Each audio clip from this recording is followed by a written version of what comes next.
വാലിബം വരുമ്പോൾ പടം എടുത്ത് മാറ്റുക എന്നുള്ളത് തിയേറ്ററുകാരുടെയും ഡിസ്ട്രിബ്യൂട്ടറൊക്കെ ഇതനുസരിച്ചാണ്, മനസ്സിലായില്ലേ? അപ്പോൾ അതിനെപ്പറ്റി ഞങ്ങൾ നേരത്തെ ബോധവാന്മാരായിരുന്നു. അതുകൊണ്ട് തന്നെ ഇത് മാറില്ല എന്നുള്ളൊരു വിശ്വാസം കൊണ്ട് തന്നെയാണ് ഈ സമയത്ത് റിലീസ് ചെയ്തത്.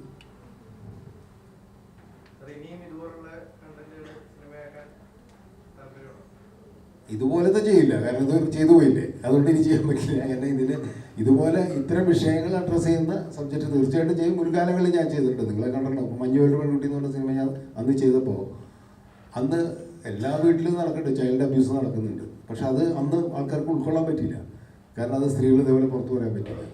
അതും സാമ്പത്തികമായിട്ട് വലിയ ഭയങ്കര ഹിറ്റായ പടമൊന്നുമല്ല, അത് സ്ത്രീപക്ഷ സിനിമയായിരുന്നു. ഈ പറയുന്ന ടീനേജ് കുട്ടികൾ അതും പ്രതിരോധിക്കുന്നതാണ്. ആ കുട്ടി അയാളെ കൊല്ലാൻ പോകുന്നതായിരുന്നു ആ സിനിമയുടെ വിഷയം എന്ന് പറഞ്ഞത്. അന്നും സെൻസർ ബോർഡ് ആ സിനിമയ്ക്ക് ഒരു പ്രശ്നം ഉണ്ടാക്കിയില്ല, നാഷണൽ അവാർഡിനും ഒക്കെ പോയി ഇന്ത്യൻ മനോരമയിൽ കാണിച്ച പടമുള്ളത്. അപ്പോൾ ആ പ്രതിരോധം ആ സിനിമയിലുണ്ട്. ആ ഒരു ടീനേജ് പെൺകുട്ടി പ്രതിരോധിക്കുകയാണ്. അവളുടെ ബുദ്ധി അനുസരിച്ച് ഇയാളെ കൊല്ലണമെന്ന് വിചാരിച്ചിട്ട് ഒരാളെ വാടകയ്ക്ക് എടുത്തിട്ട് കുട്ടികളെല്ലാവരും കൂടി അയാളെ അതാണ് വിഷയം. പക്ഷെ അത് പരാജയപ്പെട്ടു പോകുന്നതാണ് അവർ. അപ്പോൾ ഇത്തരം വിഷയങ്ങൾ ഞങ്ങൾ ഓരോ കാലഘട്ടത്തിലും നമ്മൾ ചെയ്യുന്നുണ്ട്. അന്ന് ഇപ്പം ചൈൽഡ് അബ്യൂസ് എന്തോരം നമ്മുടെ സമൂഹത്തിൽ നടക്കുന്നുണ്ട്.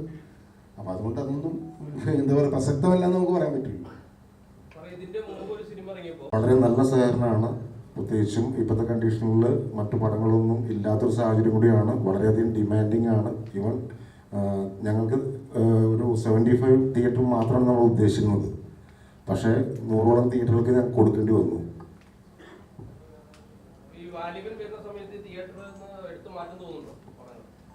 നോക്ക്, personally as a producer from my side Naseeb, ഈ ഒരു പടം ഞങ്ങൾ ചെയ്യുമ്പോൾ വലിയൊരു സാമ്പത്തിക ലാഭം ഞങ്ങൾ പ്രതീക്ഷിച്ചിട്ടില്ല.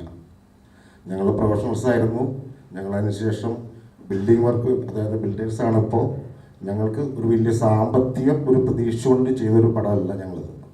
പ്രത്യേകിച്ചും ഇങ്ങനൊരു സിനിമ ഇൻഡസ്ട്രിയിൽ ഇങ്ങനൊരു സബ്ജക്റ്റ്, ഇതേപോലെ ലെജൻഡറി ഒരു ഡയറക്ടർ, പിന്നെ ഈ ഒരു സബ്ജക്റ്റ് അതൊരു അഡ്രസ്സ് ചെയ്യപ്പെടേണ്ട ഒരു സബ്ജക്റ്റ് എന്ന് തോന്നുന്നതുകൊണ്ടും അതൊരു ആരും ഇതുവരെ ചെയ്യാതിരുന്നുകൊണ്ടും ഞങ്ങൾ ഒരു അറ്റംപ്റ്റ് ചെയ്തതാണ്.